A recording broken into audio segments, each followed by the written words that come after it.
আসসালামু আলাইকুম ওয়া রাহমাতুল্লাহ। দেশ ও দেশের বাহির থেকে যে যেখান থেকে দেখছেন সকলকে আন্তরিক শুভেচ্ছা। আলহামদুলিল্লাহ, আমি আপনাদের সামনে অল্প সময়ের জন্য উপস্থিত হলাম এক গুরুত্বপূর্ণ একটি কালামে পাকের আয়াত নিয়ে।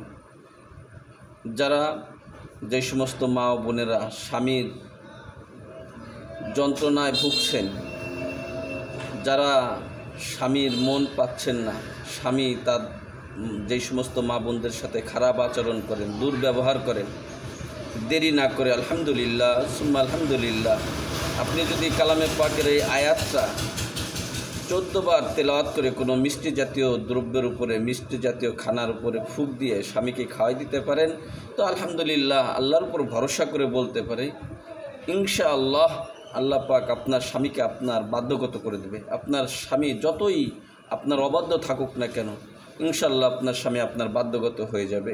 আয়াতটা হলো এই, বিসমিল্লাহির রহমানির রহিম, ইউহিব্বুনাহুম কাহুব্বিল্লাহ ওয়াল্লাযীনা আমানু আশাদ্দু হুব্বাল লিল্লাহ।